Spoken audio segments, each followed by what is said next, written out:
안녕하십니까. 반갑습니다. 대표님, 또 오늘은 어떤 강의로 우리에게 색다른 부동산 투자의 재미를 느끼게 해주실 건지 기대가 되거든요. 오늘 주제부터 한번 들어보도록 하겠습니다. 오늘 주제는 뭐 기사들 많이 나고 뉴스 났을 텐데요. 한강 자연성 회복, 그러니까 한강 관리 관광 계획에 대해서 안이 나온 게 있죠. 근데 원 제목은 이렇습니다.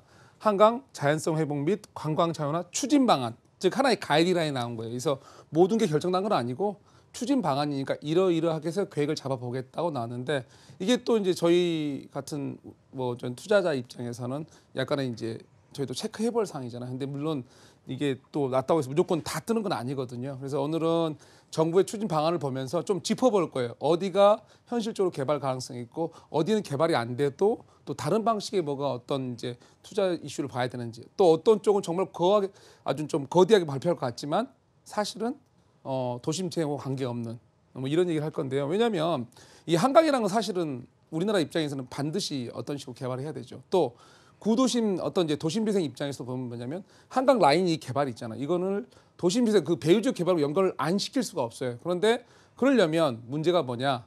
이 한강은 어떻게 보면 이제 국가 소유라고 볼 수 있습니다. 그러나 한강 주변의 땅은 민간 소유입니다. 그러다 보니까 자, 민간 소유의 땅인데 하나같이 이제 도심이니까 대지 지분 형태로 쪼개져 있죠. 그게 민간 사업 방식이라는 그게 현실성이 있느냐, 아니면 이 안이 거기에 힘을 줘서 그거를 불타오르게 올 수 있냐를 체크를 해봐야 되죠. 만약에 그 에너지가 안 된다면 그냥 안은 안일 뿐입니다. 과거에 그런 한강 계획이 있었습니다. 어떤 지역들을 보면 과거에 저희가 사실 한강 르네상스가 발표해서 정말 좋은 그림이었습니다. 그러나 현실적으로 어떤 지정이 되더라도 그 안이 각 지역별로 사업 현실화는 다른 얘기가 됩니다. 그래서 오늘은 그런 것들을 좀 체크해 보겠습니다. 근데 과거와 다른 건 뭐냐면 과거에는 철저히 계획 위주였고 지금은 이제 꼭 그렇게 전면 개발 아니어도 어떤 다른 문화 코드에서 투자의 한 상품이 될 수 있다는 걸 좀 짚어볼 것입니다. 보시겠죠. 우선 보면 이렇습니다. 우선 큰 제목은 하나는 자연성 회복에 대해서 이슈를 얘기 들었고요. 다른 하나는 관광 자원화, 두 단어입니다. 자연성 회복과 관광 자원화. 우선 1번 자연성 회복은 사실 부동산 재테크 입장에서는 큰 의미는 아닙니다. 하나의 꼭 미간지구처럼 배가 한강 가운데를 쭉 간다 보면 양쪽에 아름다운 숲들, 그런 의미의 자연성 회복입니다. 즉 하나의 관광 코스로서 그 코스 주변의 경관을 좋게 하겠다는 의미지 그게 큰 옆에 의미를 다가오지 않습니다. 이미 한강은 시민들에게 큰 역할을 하고 있는 공원 차원에서 하고 있기 때문에 이제 중요한 건 이 관광 자원화죠. 이게 어떤 식으로 퍼질지. 자, 그래서 그 안을 어떻게 추진방하겠다는지 한번 보시죠. 보시면 우선은 이제 비전과 목표에서 세 가지 비전을 제시했습니다. 거기서 이제 저희가 어떤 이제 좀 하나씩 봐봐야 되겠죠. 우선 1번은 자연성 회복입니다. 아까 말도 자연성 회복 얘기했죠. 그래서 대부분이 어떤 식이었냐면 이런 식입니다. 뭐 이렇게 지천하고 한강이 만나는 지점, 홍제천, 안양천, 그다음에 여기 이제 노들길 뭐 생태강 합류부인데 그 다음에는 뭐냐면 여기 이제 탄천, 중량천, 이게 어떤 지천들하고 한강이 만나는 지점을 어떤 생태숲이라든가 이런 걸 만들겠다죠. 즉 직접적으로 그 배후 지역이 일부 환경은 좋아지지만 접근성이 모든 봤을 때 갑자기 어떤 이게 투자 품목이 되지는 않습니다. 우선 이런 이슈가 있습니다. 하나는. 두 번째 이슈는 뭐냐면 이게 사실 중요한 이슈였어요. 사람들이 기다렸던 한강 도시와 연계, 즉 한강의 접근성입니다.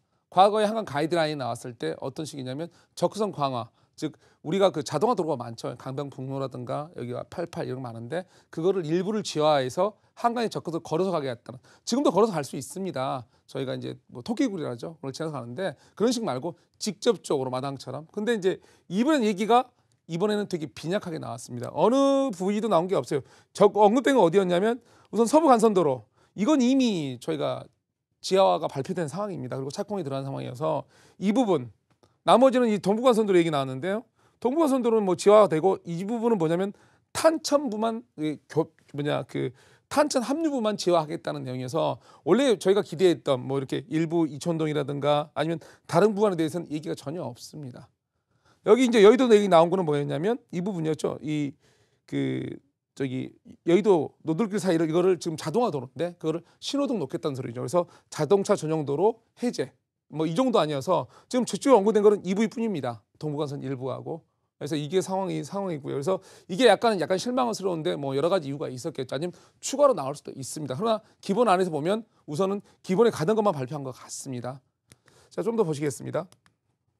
그다음에 이제 나온 게 관광 문화였습니다. 관광 문화도 근데 사실 뻔했어요. 왜냐하면 지점들이 보면 여기 종합운동장 시작으로 해서 여기 뭐 가로수길 일부 지역, 그 다음에 여기 서부 이천동, 일부는 이제 여의도 이번에 얘기 나온 거거든요. 그 다음에 이제 여기 당산하고 저기 일대, 홍대 이 일대가 다입니다. 그러니까 여러분도 다 아는 지역들 얘기가 나온 거죠. 즉 새로운 게 없고 기존에 어느 정도 기본적으로 사람들이 가는 곳, 문화가 있는 곳을 활성화시킨다든지 아니면 종합운동장처럼 어떤 국가의 용지에서 개발할 수 쉬운 곳, 그러니까 대지 지분처럼 민간인 사업이 아닌 그런 곳은 이미 발달했던지 문화가 아니면 다른 곳은 이런 곳만 얘기를 한 겁니다. 지금 이어서 이게 세계 비전이에요.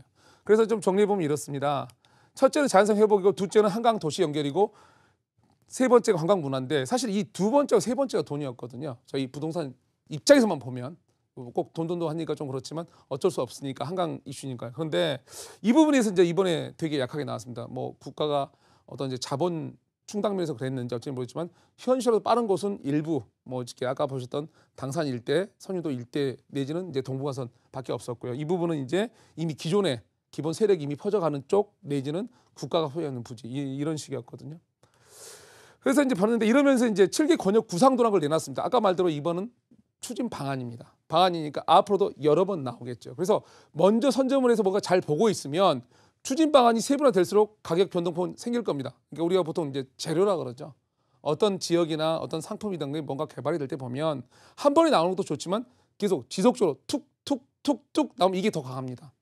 이게 더 많은 가격을 출렁이게 하고 이제 그런 면에 봤을 때는 이번 구상도나 이런 거 분석을 좀 하실 필요가 있습니다. 그래서 7개 권역으로 나왔는데 이렇게 보면 잘 안 보이시죠? 한 개 권역별로 자료가 나온 게 있는데 보시겠습니다.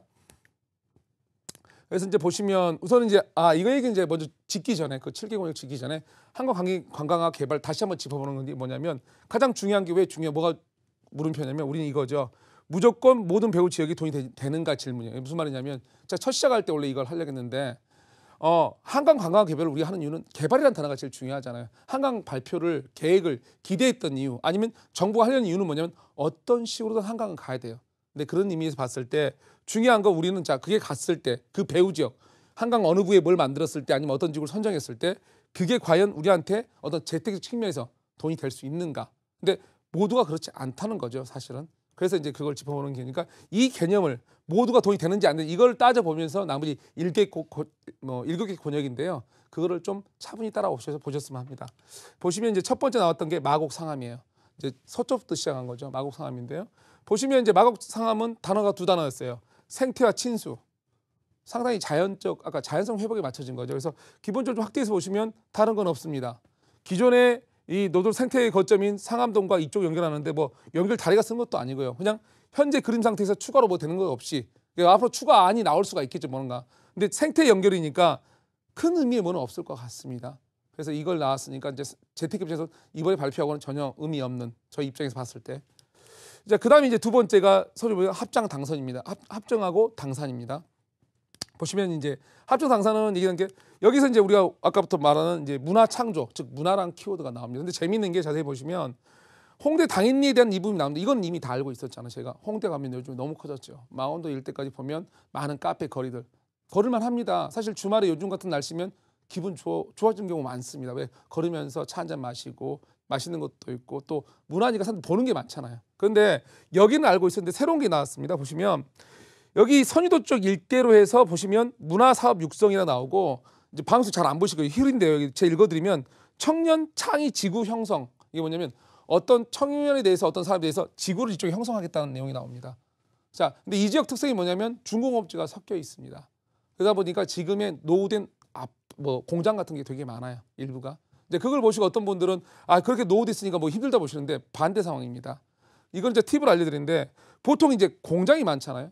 대지 지분이 쪼개져 있는 주택지에 있는 개발하고 큰 땅이 많은 중공업지 개발은 어느 쪽이 더 쉬울까요?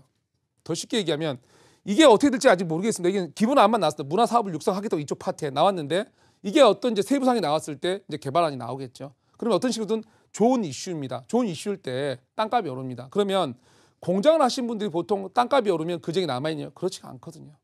이 공장 하시는 분들 요즘 힘듭니다. 많이 이제 저도 힘든데 기본적으로 땅이 값이 비싸지면 대부분이 옮기십니다. 그래서 대부분 이런 개발 이슈가 있는 지역에 그 공장을 갖고 계신 분들은 특징이 뭐냐면 움직이거든요. 되게 빠르게 움직이십니다. 왜? 그 많은 돈을 깔고 있지 않으세요. 회사 상황에서. 그래서 오히려 개발이나 어떤 이슈에 대해서는 빠른 속도가 날 수밖에 없는 지역 중에 하나입니다. 일부 지역에 한해선. 그 노후된 공장이 많은 지역 이런 식이고요. 하여간 어쨌든 간에 보시면 이번에 새로 어떤 얘기 나왔을 때는 가장 강한 지역 중에 하나가 합정 당산입니다. 여의도 보시겠습니다. 여의도가 이번에 사실 이 뉴스에서는 되게 초점이었어요. 근데 여의도는 보시면 이제 뭐 밤섬부터 여러 가지 얘기가 있죠. 근데 좀 더 지나가서 보시면 첫째는 생태공원. 이거는 큰 의미가 없습니다. 아까 말씀대로 배가 이렇게 가는데 양쪽 경관이 좋은 것뿐이에요. 큰 의미가 이게 뒤 배후 지역의 재건축을 끌어내지는 않습니다. 사실은 이제 이거였거든요. 여의도 테라스몰 해서 이제 여기에서 이렇게 이쁘게만 너무나 좋은 모양새입니다. 그러나 다시 한번 말씀하면 재건축 사업은 다른 이 뒤쪽의 아파트 재건축 사업은 이거와 연관성은 좀 약합니다. 이미 여기 있는 거주민들은 여기 여의도 공원 잘 누리고 계십니다. 여의도 공원 지금도 좋아요.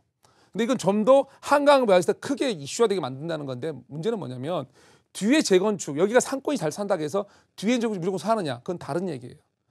여의도 재건축은 금융상업과 오피스에 대한 어떤 사실 여의도가 오피스 공실률이 좀 떨어졌는데 공실 떨어진 게 아니라 공실이 높은데 그런 식으로 어떤 업무 실과 연결해서 큰 고층을 만들 때 사업성이 나와야 되거든요. 그것과 이거는 좀 다른 얘기다 이거죠. 일부는 영향을 받지만 큰 영향을 미치지 않습니다. 이거하고 같아요. 명동이요. 명동이 저희 나라 중구가 관광객이 제일 많습니다. 여기도 세워지면 분명히 저희가 면세점 저기 63빌딩에 있는 면세 허가 나면 중구들 많이 올 겁니다. 그런데 명동이 중구가 관광객이 많다 해서 그 주위 집값이 세느냐 거기가 강남인 거냐 그건 다른 문제거든요. 상업이 사는 것 같고 집이 사는 건 좀 다른 이슈입니다. 특히 재건축은 더합니다. 그래서 이 이슈와 재건축 영향이 좀 작다고 보시는 게 맞습니다. 그래서 이제 이거 이제 이촌동 얘기인데요. 이촌동 이번에 여의도 이촌동 같이 얘기 나왔었죠. 근데 이촌동도 보면 생태 위주로 어떤 강변북로의 지화 이런 얘기 전혀 빠졌습니다. 지금 이 시대로 가버린다면 사실은 이촌동에 영향을 크게 주지 않습니다. 그래서 이제 이게 이제 국제 교류와 문화인데 오히려 특이한 건 뭘 발견했냐면 저는 이제 자료를 좀 자세히 봅니다. 왜냐하면 모든 자료 이렇게 추진 방안은 뭐냐면 미래 정부 하겠다는 초안이거든요. 초안 되게 중요해요. 왜? 초안 때 잘 짚어내면 미래 그림이 보입니다. 보시면 이때 내가 좀 걱정되는 게 뭐가 보였냐면 보시면 이 자료에 잘 안 보이시는데 이쪽 국제 교류라 나왔는데 그 부분에서 보면 이 용산역 부분이었거든요. 근데 국제 교류하고 자세히 보시면 여기서 좀 잘 안 보이세요. 근데 저는 보이는데 장기적 검토라고 써져 있습니다. 무슨 말이냐면 이 국제 업무단지 과거에 이제 저희가 사업하다 지금 보류되어 있는 지역이죠. 여러 가지 이슈가 있고 좀 해결할 문제가 많습니다. 다음 상황을 가려면 그 이유선지 분명히 정확히 나와 있습니다. 장기적 검토라고 즉 국제 교류와 문화라고 나왔지만 문화가 아파트 단지가 문화가 되지는 않습니다. 이건 한강변만 문화가 있는 거고 그 다음에 문제는 뭐냐면 국제 교류 나온 안이 쉽지가 않다는 겁니다. 맞은 쪽 블럭에 있는 개발 자체가 왜 장기적 검토 정부도 이걸 인정하고 있습니다. 그러니까 이쪽 지역에 투자하실 때는 정말 장기 분명히 땅 위치 좋습니다. 용산 위치 좋지만 정부도 장기적으로 봅니다. 여러분도 장기적 포인트 보실 때는 투자하시는 거고 단기로는 이게 맞지 않는 상품이 될 수가 있다는 걸 아셔야 됩니다. 이제 좀 이제 빠르게 가볼까요? 반포한남이랑 다른 부분은 별로 많이 큰 의미가 없습니다. 자연문화인데요. 반포하면 자연문화 뽑았습니다. 그래서 이제 저희 녹지축 해서 이 용산공원 남산부터 쭉 내려오는 이 코스 그리고 나머지 뭐 이렇게 세비섬 아래 여기 이제 어떤 이제 여기 아래 보면 아트 뭐 밸리를 만들겠다 이쪽이 나오는데요. 이거는 이제 반포의 어떤 강한 힘과 정치 겹쳐서 약간 되겠지만 이미 반포는 강합니다. 이게 아니어도 그래서 이건 이제 크게 더 뭐 세밀하게 더 강한 이슈를 주는 건 아닌 것 같습니다.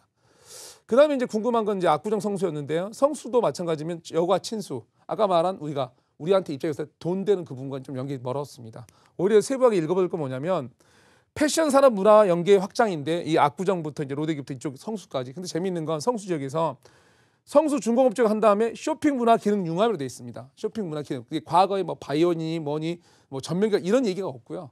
지금의 이제 어떤 거기 이제 자체 문화가 발달한 보통 지금은 이제 수제 구도화 쪽으로 많이 발달했는데 그런 식으로 그걸 살리겠다는 거죠. 그러면 이제 전면 개발하고 좀 고민을 달아봐야 되는 상황이 된 겁니다. 그다음에 영동 잠실인데요. 보시면 이제 여기서는 뭐냐면 국제교류 수상 스포츠인데 재밌는 게 약간 충격이었어요. 재밌는 게 아니고 무슨 말이냐면 이 잠실 5단지 쪽으로 장미 얘기가 빠져 있어요. 현재 이제 추가로 나올 거라 이상하지만 이게 보면 이제 종합운동장만 얘기가 나와 있죠. 그래서 여기서부터 여기가 이제 국제교류고 문화라는 걸 보는 거. 이거는 이미 우리 알고 있는 사항이잖아요. 어떤 식으로 가든 갈 것이라는 걸. 이 부분에서 이제 롯데 연결 외에는 다른 부분이 이슈가 되지 않고 있습니다. 약간은 우려되는 부분입니다. 이거를 앞으로 나올지 안 나올지 모르겠는데 좀 자세히 이쪽 파악할 때 이 이슈를 봐야 됩니다. 그래서 마지막이 이제 풍납 암석 광진인데요. 여기 말대로 역사 생태 단어 자체가 우리한테 끌리지는 않습니다. 예상하신 대로 크게 의미 없고 이제 재테크 면에서는 이쪽은 한강 개발과는 의미가 없습니다. 그래서 이제 마무리 지면은 이제 이렇습니다. 자, 따져보기. 이번 이슈 같이 추진방 나왔을 때 한강 따질 건 뭐냐면, 자, 주변 개발을 동시에 이끌 수 있는, 아까 말씀드린 한강의 어떤 이슈가 뒤에 배후지 개발을 끌 수 있냐를 따져보셔야 됩니다. 두 번째는 뭐냐면, 자, 전면 개발 안 갈 수 있습니다. 왜? 재개발 쉽지 않습니다. 왜? 너무나 지분들이 쪼개져 있습니다. 자, 근데 꼭 재개발 아니어도 요즘에는 많은 곳에서 투자가 됩니다. 아니, 상품이 됩니다. 무슨 말이냐면 요즘에 그 임차인 이런 뉴스 많이 보잖아요. 임차인이 가게 살려놓으니까 지역을 살려놓으니 쫓겨난다는 뉴스 많이 보시죠. 그런 것들이 이제 다세대 다가구 지역인데 그런 식으로 문화가 활성화되면 그게 전면 개발 아니어도 이 가치가 오릅니다. 상품의 주택 가치나 어떤 상가주택이라든가 여러 가지가. 자, 그런 지역이 가는지 어디냐를 찾는 게 먼저입니다. 그리고 마지막 보면 도심 재생과 접근성, 문화 이 세 가지 키워드를 넣어서 보시면 답이 그림이 좀 보이는 겁니다. 그런 식으로 봤을 때는 현재까지 안으로 보면 합정 당산 지역이 제일 강합니다. 현재까지는. 근데 그것도 물론 가봐야 합니다. 근데 아까 도시 연계성이나 여러 가지 나왔으니까 그거 보고 앞으로 추진 방안이니까 약간의 변경도 있을 수 있고 아니면 단기별로 여러 가지 얘기가 나올 겁니다. 근데 지금 초안을 참조하셔서 자기가 갖고 있는 물건이 어디 지역에 있으면 그거를 이제 방어 정책으로 피시던가 아니면 내가 뭔가 하려 했을 때는 거기 맞춰서 가시던가 이게 나은 것 같습니다. 한강은 하여간 이번에 이러신 정도만 정리하는 게 맞는 것 같습니다. 감사합니다.